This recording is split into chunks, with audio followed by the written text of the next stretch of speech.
Bung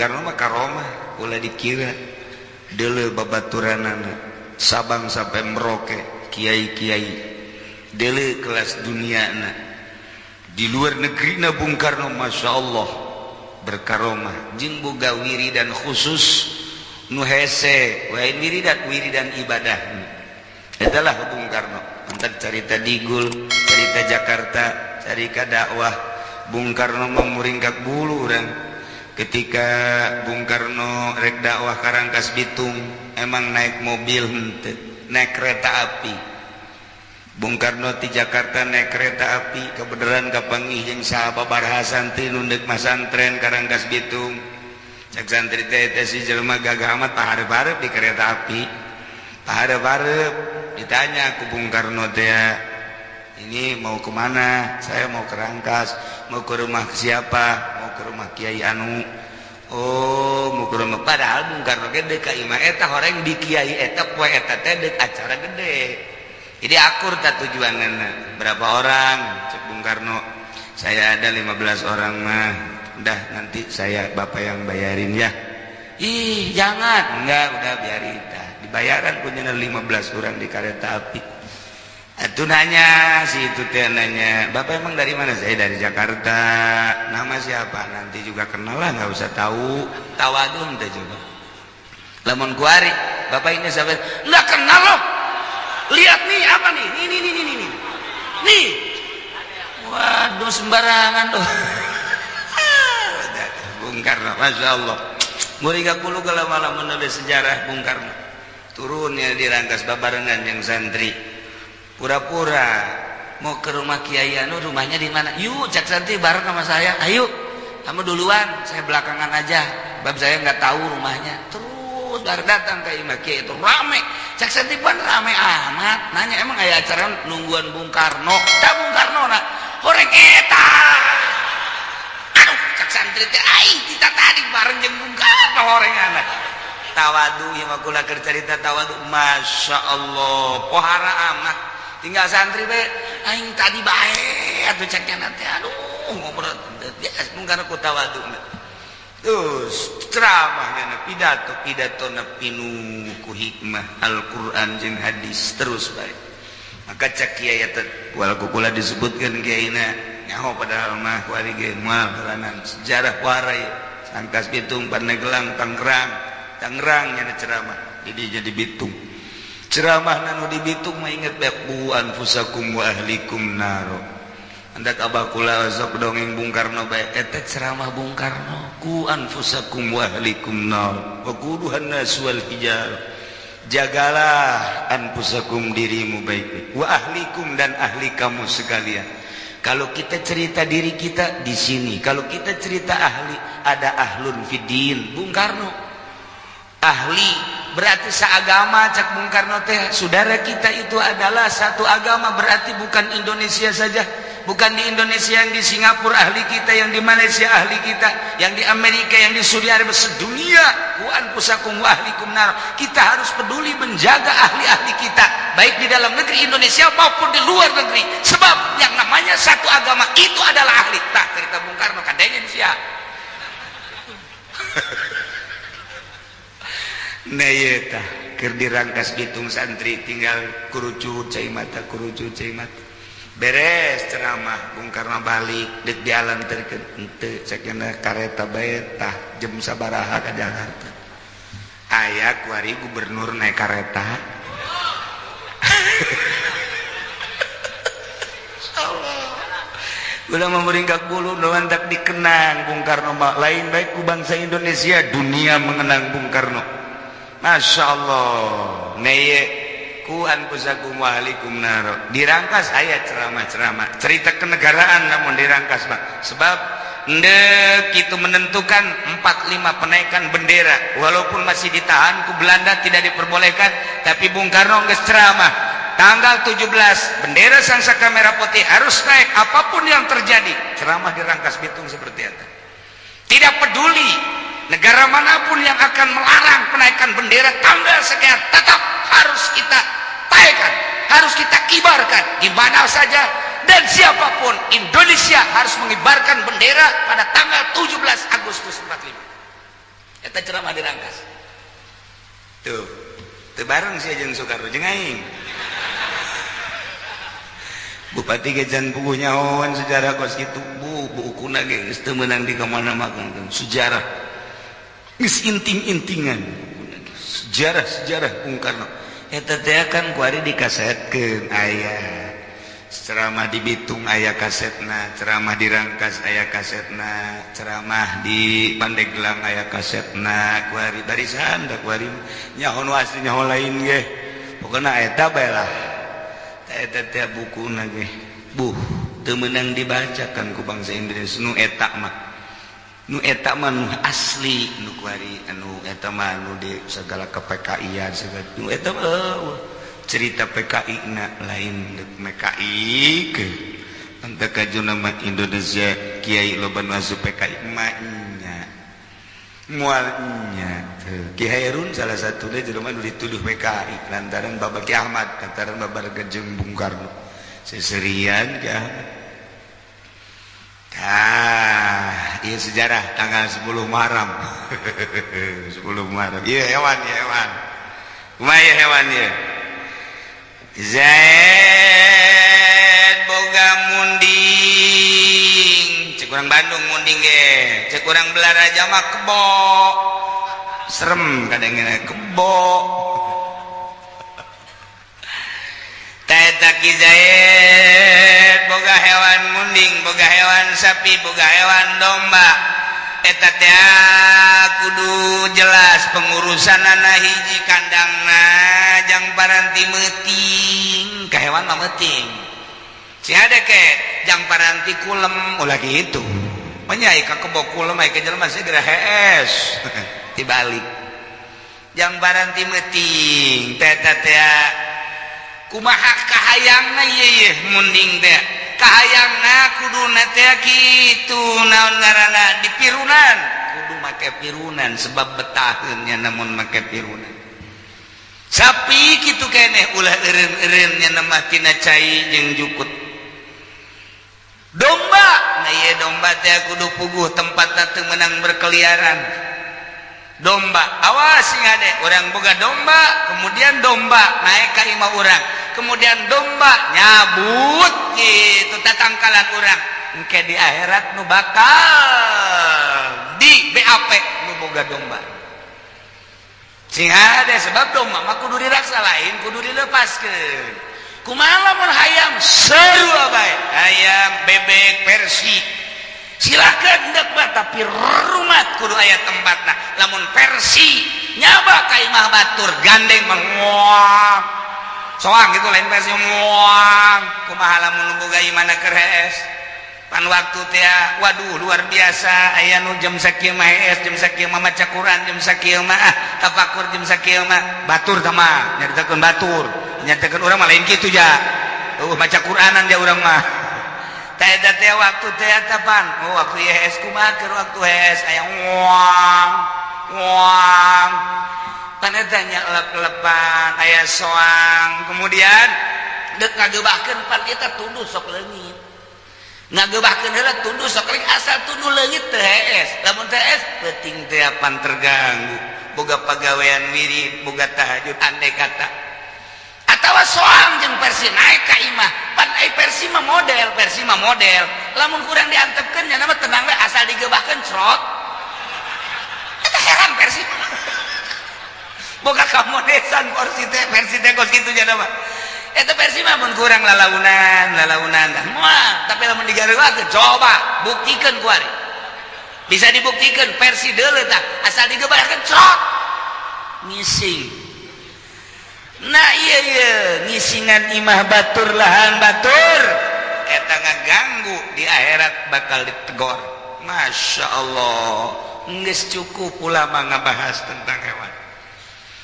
Tahelanan nu pertama wa alaihi ala pudawabihi wajib kanu boga munding wajib kanu boga sapi kanu boga domba kanu boga kuda ala pudawa bihi wasakyuha maraban hewana jeung inumanana ngombong disebutna kudu dikombongan teteh sesuai jeung kebutuhan manehanana munding ieu mah gede kebutuhanna sabaraha tolombong sapi gitu keneh sabaraha tolombong mun di urang mah kitu nan garang-garana sundung Bandung tolombong sabaraha sundung ya sabaraha tolombong ya kitu keneh domba mendak rarapih Cianjur Sukabumi Garut Bandung domba marahal dijualna ka urang sugan berkeliaran eueuh berkeliaran dari Bogor Cianjur Sukabumi Bandung Tasikmalaya Garut Ciamis nyana nyararieun tempat ke ngarit ke di wata baragus di urang mah aing ngajual hayang aing urusan embung dilepaskeun bae ku urang digebahkeun marah nu bogana tolong teh coba tolong teh dilepaskeun masyaallah atuh batur teu gaok pepelakan batur teu gaok pepelakan nah eta lah mendak digondrong mah satuju tak kula mah digondrong di kebon jeruk baheula di Ciledug lantaran rame-rame nya nama melak naon garang-garangna bunga kembang mun aya embe kadinya embe saha bae pencit bae kagarak ini kambing siapa kambing saya bawa mak lu udah dipotong sama buah beres gondrong eta kos itu iya tuh mun marah tuh kenapa ini kan tanaman bagaimana sih ceknya kan itu mah harus dipagar udah gua pagar kambing lu kesini ntar mah kalau lu marah lu nya gua potong babarengan orang gondrong mah kan nu miara geser wajeng di Cianjur kitu bae tah masyaallah eta gaguari berkeliaran gondrong kebon jeruk tu Ciledug bukan nu kembang malaya nu aya mah masih kene budaya jahiliyah mah ieu pasar kemis Cilongok henteu Cilongok ketinggalan pasar kemis Kendal kan itu terus ya budaya jahiliyah na masih kene ka baheula-baheulaan sepatan mah komo bapak moyang na teh mah kaditu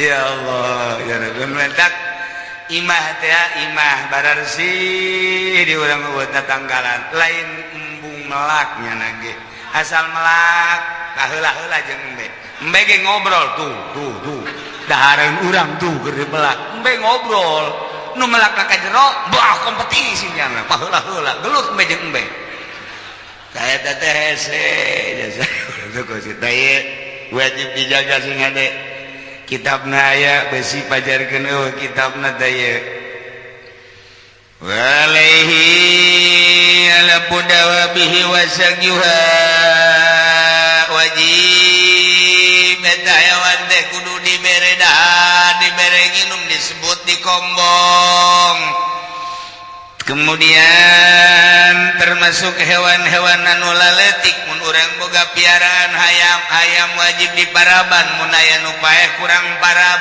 bakal ditanya engke ku Gusti Allah jangka neraka mah cukup teu kaparaban hayam bae boga lauk urang paraban lauk ge sarua bae kebutuhan manehanana sakumaha kitu keneh boga manuk mandak ahli tasawuf mah tilok boga manuk lantaran manuk eta di kurungan ku Sidina Ali dibeli budak ieu badut sabaraha duit cek Sidina Ali sekian beli begitu dibeli dihiberkeun bantuan dihiberkeun cek Sidina Ali nyana leuwih senangeun hirup babarengan jeung baturna daripada di kurungan tuh eta cek Sidina Ali lu sering Sidina mah memulian manuk dihiber-hiberkeun andai kata endek tuh masalah fikih caritana lain tasawuf lantaran aya jelema nu kadadengekeun suarana ka purukutut teh aduh mun geus ngadenge purukutut hutang ke leungit mentak telok maer hutang ngadengekeun suara purukutut bae ieu sabaraha purukutut nu ieu mah 1 juta nu ieu 2 juta nu ieu 3 juta nu ieu mah purukutut pancawarna ieu mah 30 juta eta eta barura eta dikurkeun lamun geus dikurkeun bisa 100 juta 150 juta puru kutut segede kieu 150 juta masyaallah di dahar ge ku sorangan teh seubeuh berarti naon eta nu dibutuhkeun suara puru kutut masyaallah luar biasa mantak aja lah keur mandian puru kutut kieu bete isuk-isuk teh si teneng pak lepas 30 juta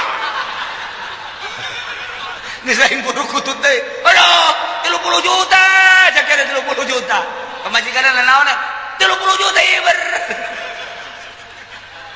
geus galamun ngarokot 30 juta 30 juta tuntuna mah lain bunga edan sok aya bae teu mah tah teh haek bae cek pikih mah asal diurus kebutuhan puru kutut teh naon kebutuhan manuk beo teh naon kebutuhan manuk cicit teh naon kebutuhan manuk dan lain-lain sebagainya eta teh naon parabna ulah kieu puru kutut engke dibere Cau Ambon cek puru kutut waduh aing teu beuki atuh ieu mah bahakan Gusya jelang ngaglawekeun aduh teuing kadaharan aing cek puru kutut kudu aku tanya heula tot sia kadaharan sia naon tanya heula ulah main bere-bere bae pan urang manyar nyaho urang geus tah mah apung manyar bangsa manuk anu sok bring hidung teh naon ngaranna peking eta teh nyaho geus maninin geus lain deui maninin geus teu kabitaeun nya ku pare-pare maninin geus teu kabitaeun nya mah ku hileud-hileud leutik maninin mah tah mantak hajuna jana uncak-encak di tangkal sajen haju ngising datang kena bakal jadi mangandeuh maninin dah bawaan maninin eta aya mangandeuh tatitet menang bae 10 poe timbul mangandeuh bawaan manuk maninin da teh nu sok mamawa mangandeuh mendak aya dina hayatul hayawan kita bahayatul hayawan paranti nganyaokeun manuk jeung karakter-karakterna kabelah itu haram jeung halal da kamaninin mah manuk teu bagus sebenarnya mah lantaran pamacokna panjang ai manuk leutik ai pamatukna panjang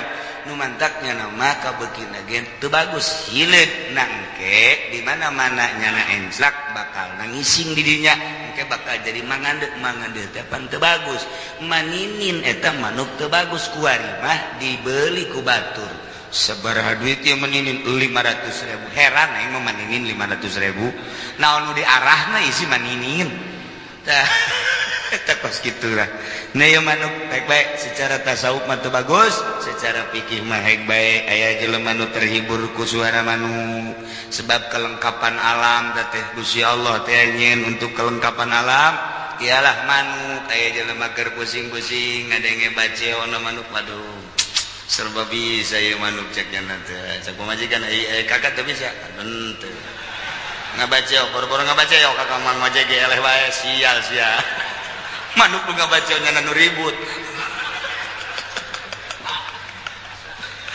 manuk serba bisa tah eta lah manuk bae kadaharana kudu di selidik mun ti kukur naon perukutut naon beo naon maninin naon manyar naon kerak naon mun kerak bahaya kerak mah bahaya ulah bae urang resep jasa ka manuk kerak pan aya sasada mah bagus kerak tah tapi ulah naon sebabna atuh pada haranana teh paranti isuk-isuk keluar teh bahaya ke atuh ambreng-ambrengan kerak mandak aya bahasa kolot baheula dasar kerak beuki tai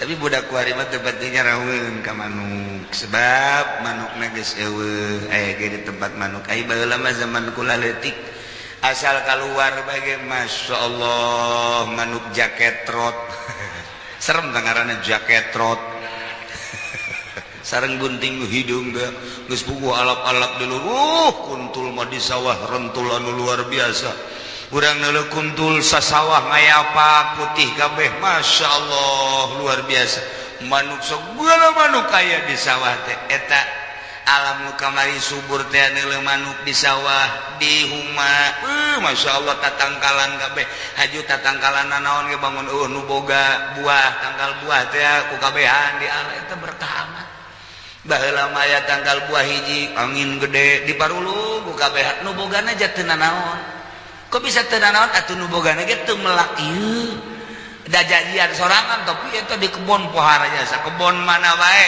bisa dipulung ku urang eta zaman barokah anu luar biasa nya zaman kamari tinggal kenangan beuh kuari mah geus sareres hese subur mah subur tapi sabares ningali manu geus eueuh kunti anak teh baheula mah ngahiji jeung jelema ngahiji kunti anak teh aduh urang-urangnya nanyana urang kaluar aya kunti anak kan tah aya kunti anak kan tah komo malam Jumat mah jeung malam Salasa aya kunti anak aja bae kolot mah ngomong teh aya nu reuneuh moal salah mulai tah kajahiliahan aya deui tah heuh bener bae emang kosok aya teh asal aya kueuk aya nu reuneuh ditungguan ku kueuk dumantak abeh naon eta pinter kolot baheula mah kasalakina ulah ka mana sia ulah ka mana pamajikan sia geureuneuh emang kunaon tuh kueuk di luhur sok aya kuntianakan mantap salakina atuh ngahekeke we di dinya ngolotan disebutna terus gitu ala-ala kurbe teh kolot baheula teh aju deui nurut beta minantuna mun teu mah ka mana emang ngadege sora kueuk cenah kadurun yang pemajikan puguh mah beukian nyanana da zaman kamari ieu geus eueuh tah kamari ieu tapi bener urang kaluar bae tah kueuk aya tah urang kueuk teu kebeul aya sora tuh nu bogana cenah urang nanya ka kolot nu bogana kueuk teh kendaraanana nu sok numpakanana eta oh kitu kunti anak ngaranna kunti anak sok mah kunti anak mah nu sok ngarumbai buukna eta kunti anak ngaranna ajunya nama tilok make calana kunti anak mah pentingna kadeuleun teh kunti anak kolot baheula teh dongeng kos kitu kuari dikontrakan Pak Haji loba eta loba aja eta kunti anak mah lulu eta insyaallah ai baheula mah naik eta naik manu kueuk kuari mah naik Scoopy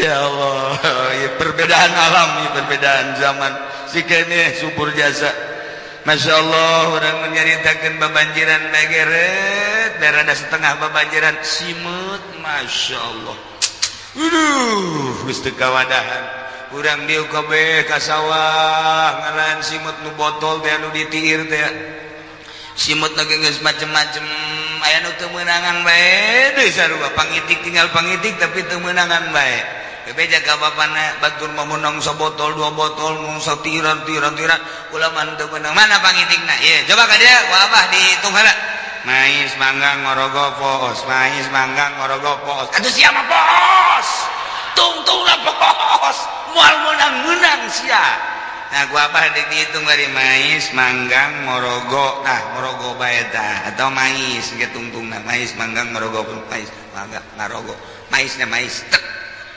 ditungtung tadi mais teh potong tak geus mais bener bae begitu ka sawah deui masyaallah meuli nya lauk mais pohara jasa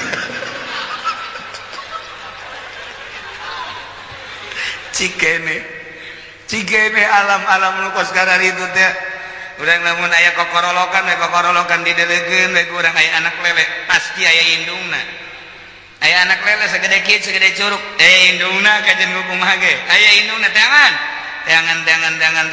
geus ulah di tangan cakolot pasang bubu wae ge pasang bubu geus terapkeun ka dinya kotrek lah malah loncor mah eta cai ka sisina ge artina henteu rapi tapi eta pinu nang sae ka nang Allah melalui malaikat ka dinya karunya teh budak bubu pinuan padahal tuh moncor kan dia bisa dah kasih si bubu tapi Masya Allah dibawa luar biasa teh zaman geus eueuh kos kitu teh zaman subur luar biasa di mana zaman subur mah aneh kumaha anehna musim-musim ngecrek urang teu ka mana-mana iman teu ka mana tuh hese tapi dahareun ku Allah dikiriman boro-boro di sawah disolokan leutik ieu di luhur kenteng bae aya lele aya gabus model bae model di luar kenteng saya barang kergi tiris isuk-isuk aya cai dia hujan ngecerkan ih di kenteng aya lauk gabus gede cokot nang saha ngiriman sakallah sia dagang teu bisa tani atuh hujan dahar mapan sia kudu tak wae kiriman gabus ka kenteng tak goreng ku sia asal urang boga keyakinan ka Allah dahar datang ka urang ieu mah kuari keyakinan geus eueuh keyakinan kieu lamun teu digawe hese sia dahar atuh hese bae bohongan keyakinanna kana digawe mun teu sakola sia teu boga ijazah moal bisa digawe atuh keyakinanna ka dia kadinya mendak anak inda zoni abdi bi kuring mah kumaha sangkaan hamba kula kuari sangkaanna geus eueuh keyakinan baheula mah yakin tuh cokolat baheula deuk ka mamana mah teu kudu dahar asal ngadahar ieu naon tah ngadahar dangdeur congona doang amis ge deuk ka mamana kuat geus ya ngadahar 7 bae pokona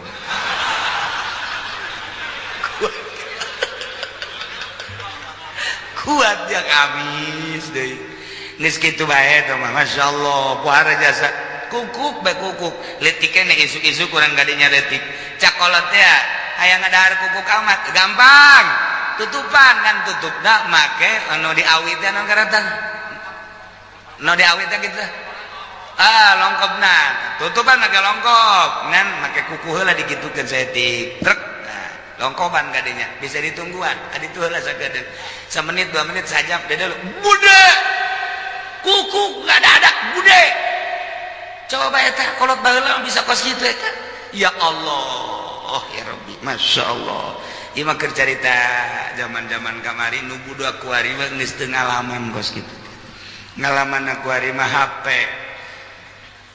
digerogeun ke ku bapana hei teuy hei gadi ada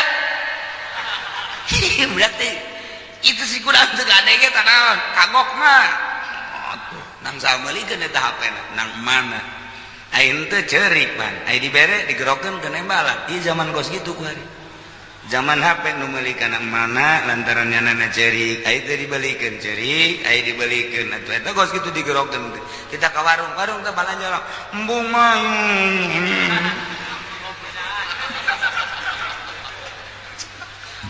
zaman ada redan kap anak jeung indung edan kabehan nah kercerita masalah itu hewan wajib diberi parab di paraban hewan di numan embungeun bogana zaid boga munding kemudian tedek maraban munding sedengkeun eta munding geus sasada bae oh sapi kamah tuh asal geus sasada bae berarti lapar moh dua rupa sasadana lamun moh berarti yang lakian teh sapi tah itu kan nyaman banteng lamun moh lapar tapi lamun iya tuh kula mah sanajan lain tukang sapi ge nyaho bae pokona mah sanajan eta ge teh kebo sasadana beda-beda eneng teh mah anu bapana teh beda teh mah lain hayang parab teh mah neuleuan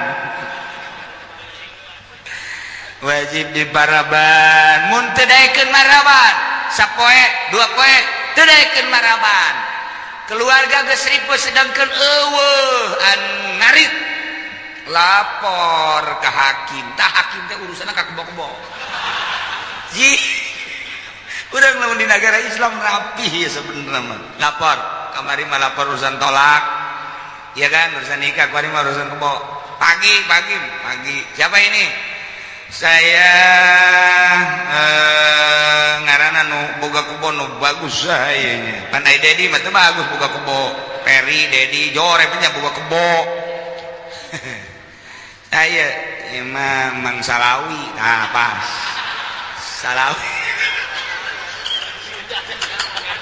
atuh ieu Salawi ieu tah ieu pas sakula anak Salawi cek nya teh ampura apa sih Mang Salawi di dieu pasti aya hiji mah aduh sia sangaran ulah Kasim tuh kuduna mah Qasim lantaran anak Salawi jadi Kasim sia enak lapor Pak Kunaon? Abah kula salawi engke daekeun maraban kebo geus boga kue kebo wewean bae.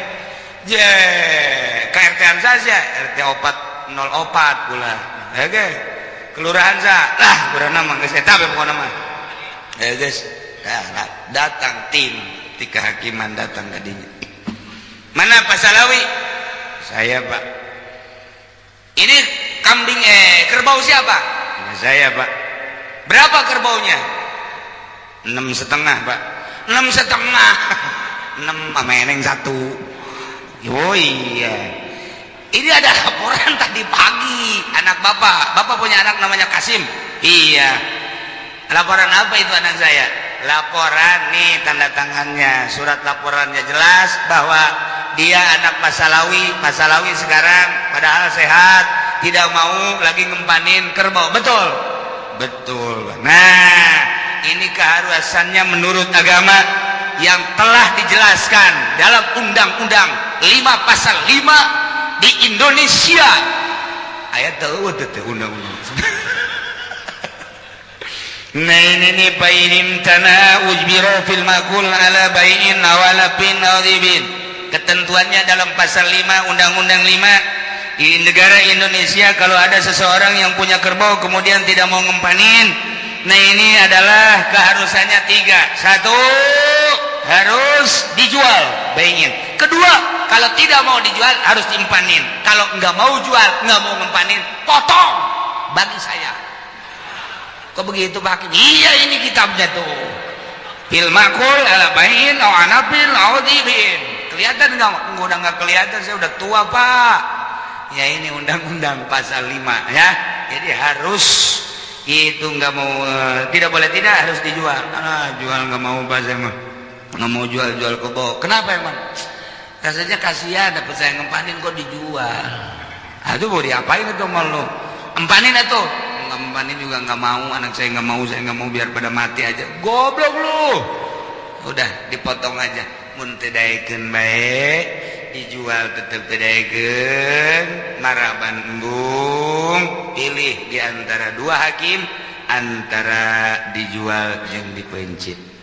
Tunggu 1 hari kemudian, 2 hari kemudian, 3 hari kemudian. Hari pertama harus ada tim dari kehakiman untuk mempanin. Hari kedua ternyata dia masih belum terenyuh juga hatinya. Waduh, terenyuh. Masih belum mau dia ngempanin. Hari ketiga bawa oleh hakim ke pasar, jual, duitnya kasihkan. Rapih di negara orang. Kunaon sebabna? Syianatan lirruh, sebab ini hewan. Tidak boleh diabaikan, tidak boleh dibiarkan. Itu keneh manuk purukutut geus sadar. Anak nangis bebeja Pak, eta geus sosoran purukutut Pak kurang parah Pak. Lah, hayang aing, moal maraban. Emang kunang itu. Puyeng aing. Beak ku purukutut bae. Atuh aing beak ku purukutut mah bikeun atuh jual moal, kana sapaeh-paehna bae. Itu beres. Udbiro lapor ke hakim. Pagi siapa kamu? Saya Teddy. Pantas buka purukutut mengaran Teddy. Iya, ada apa ini? Laporan Pak atas nama bapak saya ini. Saya anaknya. Kenapa? Bapak saya punya purukutut. Burung purukutut itu suaranya sekarang udah serak. Kenapa tuh serak? Kurang empan Pak. Kenapa nggak dipilih? Justru itu saya laporan ke sini. Tolong ditangani permasalahannya. Sebab saya suruh jual juga nggak mau, diempanin juga enggak. Ini rasanya 2-3 hari lagi isdet Pak. Apa itu isdet? Waduh, gue tahu isdet Pak Hakim. Mati. Oh iya mati. Survei Pak Hakim di dele. Nah, panggihan. Ternyata embungan. Pilih tilu. Ala bayin awalapin awadibin. Jual atau di paraban atau dipencit betok purukutut bet. Eta teh kudu ayatin ti nagara. Masya Allah, Islam teu kurang kumaha. Rapih jasa majarkeun cenah cek jelema-jelema nu ekstrim terhadap Islam. Hukum-hukum Islam itu sebetulnya kekurangan. Ai podol sia. Ka dieu sia ngomongna jeung aing. Aya eueuh tah di Kristen urusan purukutut. Ayo sia. Ayo coba ayo dihukum encek urusan embe segala macam. Moal aya paling aya kemanusiaan doang, mengganggu dan mengganggu. Ieu mah lain ketentuan langsung tilbogana ti Gusti Allah melalui kangjeng Nabi urang, melalui penjabaran ijma ulama, jadilah kos kieu. Ya Allah, eta lamun hewan anu di dahar, nu diar dan nusok di dahar mah ya sapi, ya munding, ya domba, kemudian atuh ayeuna mah ayam, persis, soang, ngakumaha tilu tak ketentuanna namun teu daekeun, mun teu daekeun maraban jeung inuman, berarti tilu ketentuanna, bai'in, jual, alqin, parawan, awadzibin, pencit. Kumaha lamun binatang anu tara di dahar? Aya binatang cocokan tara di dahar, kucing misalna, anjing misalna, boga anu hideung teh naon ngaranna nu sok aya di Lampung teh, nu sarua jeung mamang teh beungeut teh. Siamang. Nah, camang teh eta teh uwa-uwa dan lain sebagainya. Eta binatang-binatang maung teh kemudian gitu boga di kebun binatang mapan segala binatang aya. Komo teh kuari mah taman safari mah seluruh binatang dunia aya di taman safari mah. Urang dek ningali binatang India, binatang Afrika, binatang Amerika, binatang aya. Eta kos kitu kan aku lagi pernah kadinya. Pernah neuleuh ngan gua mah dek dileukeun ieu teh dina kitab Bayatul Hayawan kos kieu ye. Engke halal apa halal coba deuleuh buktina. Tan manda urang neuleuhan ka ditu banteunna naon ka kebon binatang neuleuhan ieu bentukna nu kieu halal, ieu haram, gaji. Jadi urang datang ka ditu teh ngaji ka kebon binatang teh lain mawasi doi ka dituna. Teu beres teh mah tuh. Tuh, ente kula inget ka Abah Ucu. Ucu almarhum caringin nyana aya nu ngajak ka kebun binatang kadinya ka taman safari berangkat biasa ka ditu aya neuleuhan haram halal na bae cak Abah Ucu teh oh ieu binatang oh ieu nu sok didongeng-dongeng teh cak Abah Ucu teh naon peucang ieu horeng peucang ieu pinter sia peucang ngelehkeun maung teh peucang ieu horeng baheula maung eleh hujanna ta ku peucang munaon eta cak peucang teh masya ka mana ka anak maung eueuh nya mah keur neangan dahar jageun ka masya aing ngalakian masya gitu bejakeun sia ku aing ka mai bejakeun ku sia sambarangan main ka galak anjing nyaho bejakeun ku sia waduh barang datang teh mah tadi aya peucang kunaon aya naon cenah nya ka dieu kunaon ngalakian emak tolol peucang mana tuh di itu teh udak eta diudah aku mau kuat atau pecang teh lebih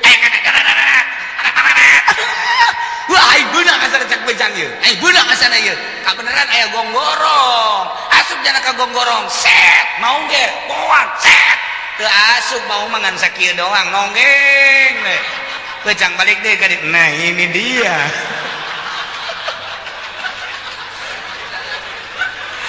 aduh geus aya be ya tinggal orang dongeng binatang nun teh di dahar kumaha coba wallahu a'lam bishawab. A'udzu billahi minasy syaithanir rajim. Bismillahirrahmanirrahim. Walau a'taqahu lan lamun ngamerdekakeun ya sayyid hu ing abid Obahu atawa ngadol ya sayyidu ing abid wa sohahnahu malan nyohehkeun ingsun sadaya ing karana i'taq lan ba'd qadalahu atawa mataini ya sayyidu ing abid fadahu bil aqli maka nebus ya sayyidu ing abid bil aqli kalawan kang leuwih setitik gila lenen ucapakeun bala badal qalani aiku galroro walau haribalan namun malayu ya abid mata tawamati ya abid baria sayyiduhu maka lubar apa gustine abid illa iza tulibang ing tatkala den suprih ya sayyid famanahu maka nyegah ya sayyidu ing abid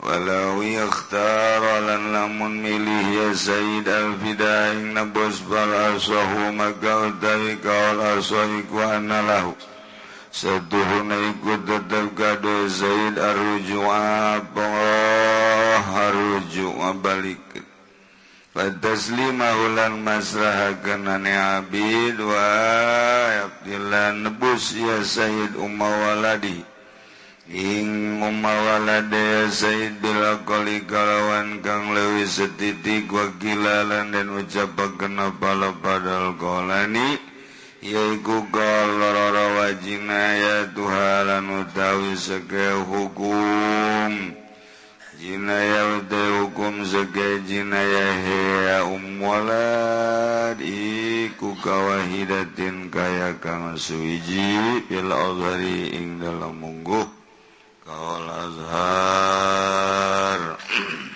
keneh nyaritakeun tentang jinayah nuku urang sanajan diaji di jero-jero tetep teka harti otak urang teu sajengkal-jengkal acan emang nanaon ge meureun urang masal ngaji bedek na teka harti bae tapi lamun kitu mah aya pilkada aju disogok aju ka harti bae ilgu merenanan dibere juga harti baik berjamaah ke neraka jahanam kaharti tapi lamun ngaji behaju undek teu kaharti baik nu kaharti ge dintekeun baik puyeng ngaji mah kurang nguduk baju nundutan baik loba teuing malih nundutan molor. Ya bagi geus teu kaharti bae kajian mah dibaca bae. Amun aya Zaid ngamerdekakeun abid atawa ngajual sohahnahuma merdeka na soheh jual beuna soheh atawa dibunuh ku Sayyidna tebus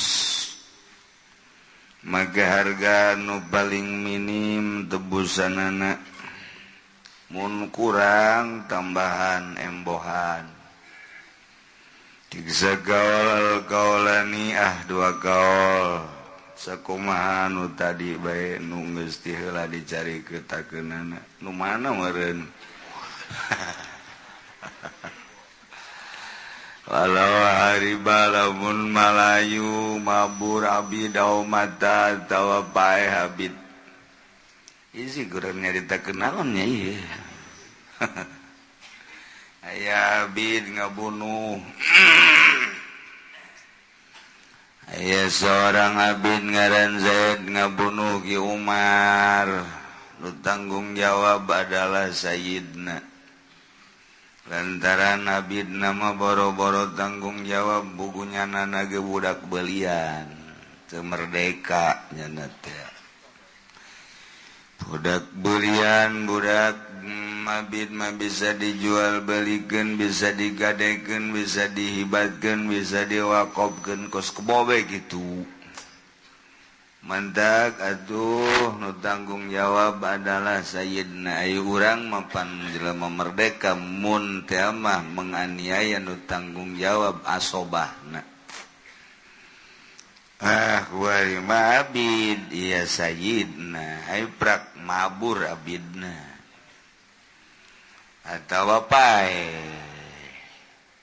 jadi eta Sayyid ketika hambana mabur atawa pae kan teu bisa dijual tadi nama lumayanan dijual we tuh jang mayar penganiayaanana dawa dimerdekakeun ku manehanana dengan cara cicil kana ya jang kitu nutupan kasalahanana ima mabur atawa pae taeta bari sayyiduhu lubar Sayyidna illa idza tuliba kecuali ayah si hambana begitu dipenta dilarang dicegah ku sayyidna na ieu mah tetep sayyid tanggung jawab. Jadi urang lamun nyaritakeun bahasa-bahasa ngamerdekakeun di urang mah moal kaharti lantaran eueuh carita habak mah carita abid. Sanajan ku ari osok dijuluki TKW dianggap abid ku urang Arab, bodoh urang Arab. Teu sakabeh nu di Mekah pinter. Teu ngaji mah bodoh bae. Sanajan deket Baitullah, kos di urang we sanajan ke deket masjid di loka masjid mah teu nyahoeun tiang masjidnya. Atuh teu nyahoeun dosa sakali nya mah sakokorolokan jeung masjid tapi teu nyahoeun tiang masjid. Deket ka majelis teu ngaji mah teu nyaho rukun wudu sarua bae. Batur nu jara rawuh nyaho rukun wudu genep nya nama mun ditanya 7 leuwih hiji ku sebab teu ngaji atuh bodoh bae teu ngaji jaya mun teu bisa turunan sanajan anak kiai atuh teu ngaji mah odob bae sarua bodoh bae tetep bae sanajan Habib teu ngaji bodoh bae sarua teu ngaleungitkeun ka habibanana Habib mah Habib bae ngan teu ngaji mah odob sarua anak kiai teu leungit ka anak kiaiana mah mun di Garut Aceh atuh belah di Aden atuh ka Banten mah entus biasa tuh bagus aya teu ngaji atuh odob bae sarua bodoh bae nu ngaji ge bodoh bae komo teu ngaji. Duh, Masya Allah. Ayeuna aya bahasa ngamerdekakeun ge ayeuna babandinganana aya. Pan lamun urang ngamerdekakeun abid ganjarana pohara jasa. Boh, lain lalagaan teh mah ganjarana sorga. Komo lamun urang ngamerdekakeun bapak urang benang ku musuh waktu perang boyongan perang jadi abdi jadi kapimilih ku urang dibeli dimerdekakeun tambah ganjaranana pohara jasa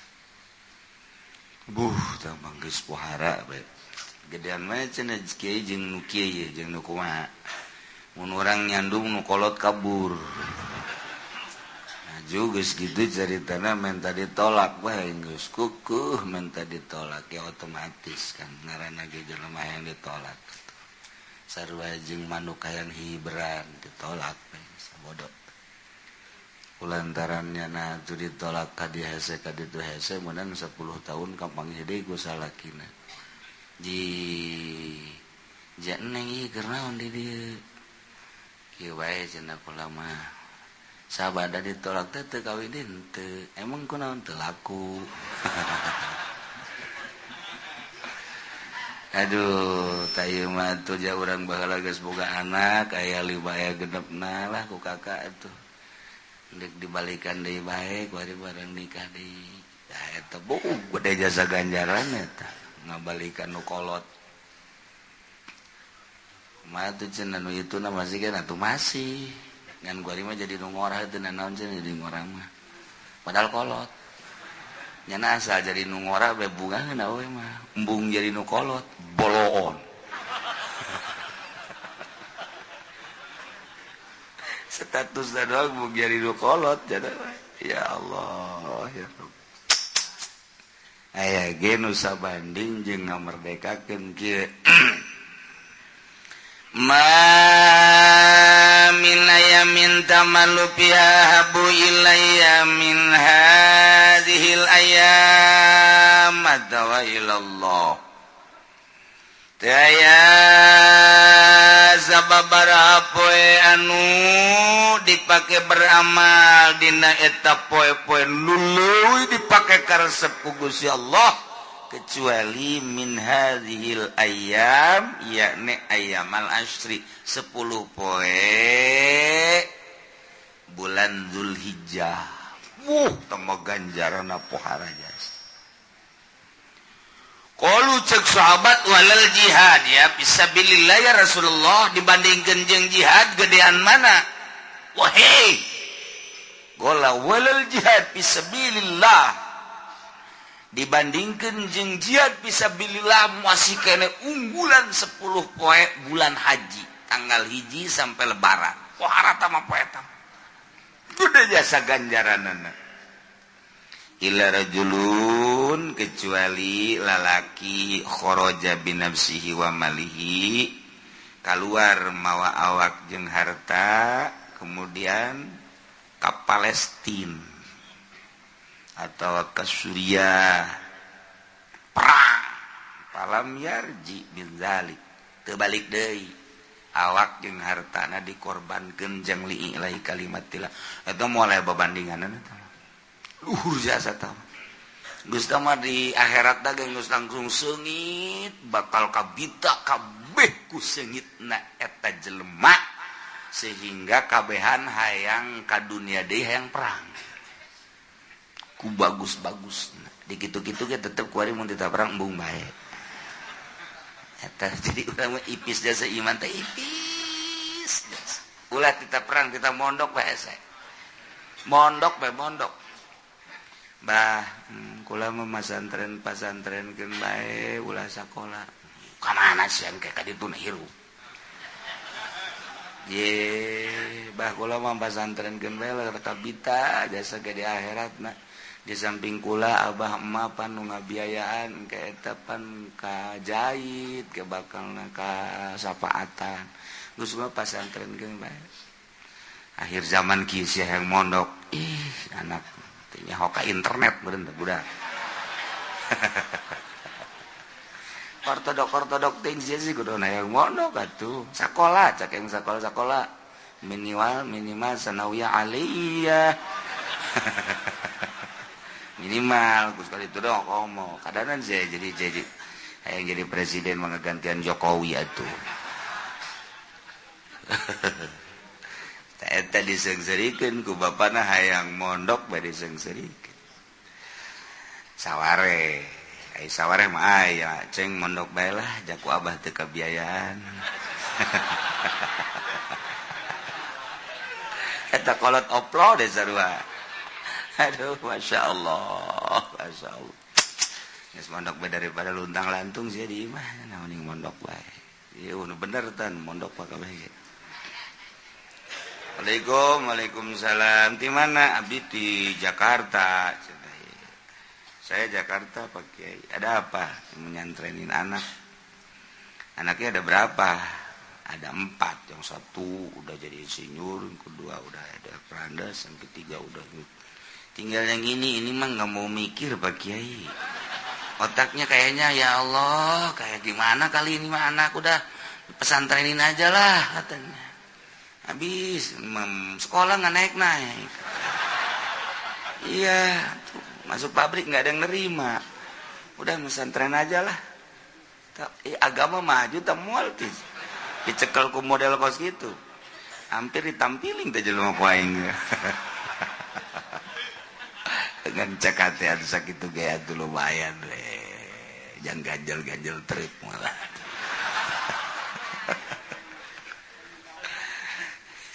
iya pesantren teh kos gitu nasibna tapi tetep bae luhur bae aneh sebab naon perjalanan para aulia Allah ayana di pondok pesantren eueuh dongengna jelema nu jadi wali kaluaran ti UI eueuh dongengna jelema jadi wali kaluaran ti Trisakti dongengna jelema jadi wali kaluaran ti IPB paling ge melakadu teu dek buahan dongengna jelema jadi wali kaluaran ti ITB paling ngibar-ngibarkeun kapal mal kebel raga kapal lage tikip mah ya paling ge ini Budi. Ini Bapak Budi. Kos gitu. Artina dongengna nu jadi wali keluaran ti universitas tapi keluaran ti pondok pesantren jadi wali kabeh nu teu jadi wali asal kawin banyak wali mujbir. Dongeng-dongeng wali geus sararese jasa pi walieunana. Boro-boro keluaran sekolah puguh ieu nu malah santren ge mimiti ngararaji jang syariatna supaya bagus geus barisa ngaji jamaah santren 15-20 tahun mampu mantep jasa. Urang mun ngadenge alatna jeung sajabana rapi jasa boga pondoknya anak kuari masyaallah santrina aya lah 100-200 santri di 50-100 geus pohara ya sejol bae pilkada kena hama jol pilgub kena hama mantap begitu kuari dek ditarik deui pilkada pilgub ku DPR ulama bersyukur ka Gusti Allah alhamdulillah kunaon nasib kiai sugan bae rada baragus deui. Sebab ia berusak jasa Tasik, Ciamis, Bandung, Tangerang doang rada rapi. Ajur kabeh di Tangerang mah ajur kabeh. Eueuh nu teu nguyuk duit bupati. Eueuh nu teu nguyuk duit gubernur. Beuh nu diumrohkeun geus sabaraha meureun ta kiai. Samaruk bagus meureun. Racun. Mantap goyang. Agama di negara teu kuat. Cenah gitu nu mere duit atuh kieu.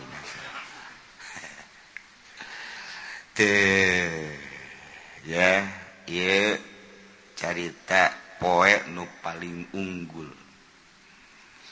Deui iwal ti 10 poe bahkan Siti Aisyah nyarita Anas saban sanyana budak ngora kana sahibah si main ngadedengekeun tanggal 1 bulan haji na iraha. Tanggal 1 bulan haji teh iraha. Ieu teh di mana geus kajadian tanggal 1 diisbat. Nyana langsung asbaha iman, isukna langsung puasa di tanggal 1. Datang ke tarwiyah arpah lebaran langsung buka. Babalagu zalika Rasulullah datanglah berita tersebut ke Kangjeng Rasul. Panggil ku Kangjeng Rasul fada'ahu. Adia mayah miluka ala syami hadhil ayam. Naon nu ngajurung ka anjeun make jeung puasa di poe 10 poe 9 datang ka arpah. Naon? Nu ngajurung nu ngahayu-hayu make jeung hayang puasa gola cak eta lalaki bi abi anta wa ummi mufda abdi mata aya lia innaha ayyamul masyair wa ayyamul haji ieu pan poe teh poean besar agama Allah mun ningali di Mekah ayeuna saha bae di mana baik jelema pohoan kajabatan pohoan kakaagungan dibuka pakaian make pakaian ihram nyana nembongkeun keagungan Gusti Allah banu sama hina lain teu boga jas lain teu boga lepis lain teu boga wall tapi tamakos kitu letik tama iya make anduk doang putih-putih ngahayalkeun nyana aing ieu keur di mahsyar sakitu teu presiden teu menteri teu sakitu bae di mahkamah nomor kahiji nomor kadua ieu poe teh poean haji nu mantak ulama eueuh deui harepan teh asallahu yusikani fi du'aihim abdi mah harapan teh hayang we gah hiji jeung doa-doa jelema nu aya di Mekah. Sakitu harapan abdi mah mentak batur nu di Mekah ngalaksanakeun ihram haji ifrad dan lain sebagainya doa-doa abdi di dieu puasa sugan bae kaajak ka ditu tak kitu ya Rasulullah. Ulah kami sia puasa tante. Ya mah salat ju ngamin-ngaminan. Gede hate bae. Tak kitu ya Rasulullah abdi harapan teh supaya kabawa ka ditu. Batur badi ditu ihram, batur mah itu tawaf, sa'i. Oh, pohara jasa.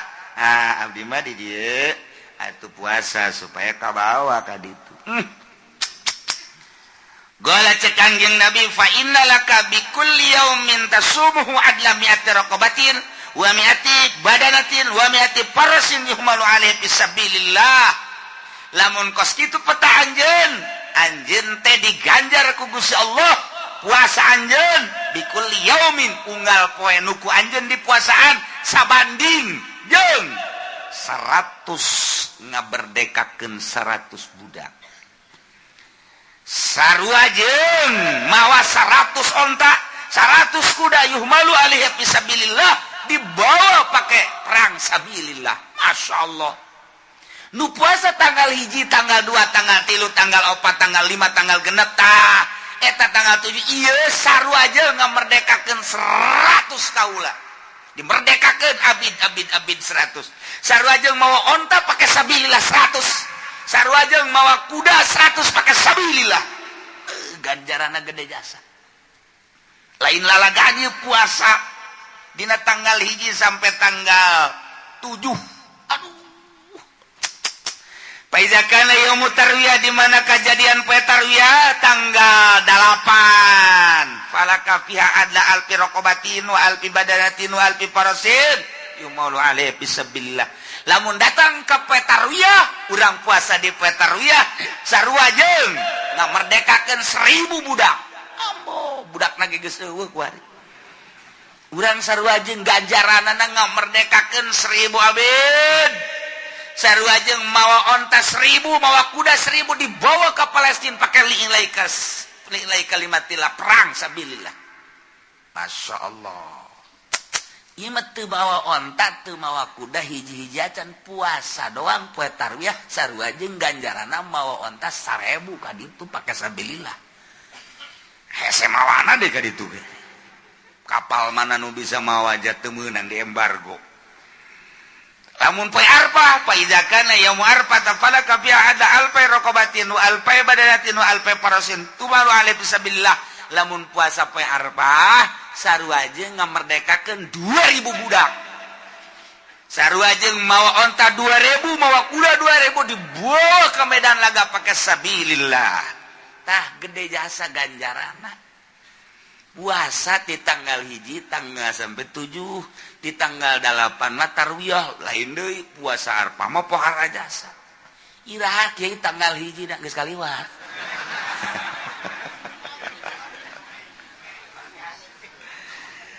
Tanggal hijina nurutkeun hisab qati Sulam Munayyirin karangan Ki Mansur jembatan 5 Jakarta nu diparake ku para ulama salaf.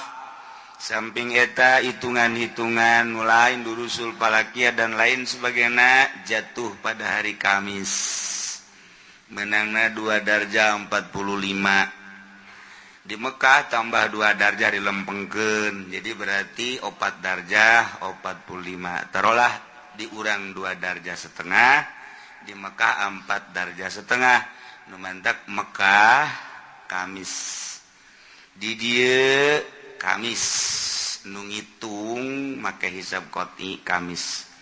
Ningali almanak Ki Bustomi Cisantri Kemis, ningali deui almanak kitu Alwardayani Warudoyong Ki Sukabumi Kemis, kula utang hitung Kemis, aya nu nyuratan deui sebagian ti tokoh Muhammadiyah Kemis deui nyana ge sarua. Akur jeung urang. Wah tuh kitu mah cenah kieu Muhammadiyah atuh. Sabodo sia aing mah pokona. Nu jelas mah Kemis jatuh tanggal 1 hisab qat'i. Teu cukup sakitu tetep nanyakeun ru'yat apa henteu. Teleponlah cakung. Ru'yat yang melihat 3 orang. Siap disumpah ru'yat. Teu cukup sakitu nanyakeun deui ka babaturan nu aya di Sukabumi nu baheula pernah bareng ngaji di Cipanas nyana ru'yat sarua bae. Deuk make patokan mana deui? Darjah 2 darjah setengah sedengkeun darjatani fa aksaro. Kajeunna tu darjah mah bisa nu mempertahankeun kudu 4 5 6 7 8 pek-pek tapi wakena kenyataanna pan ru'yat. Neuk ka mana deui lumpatna? Deuk make naon?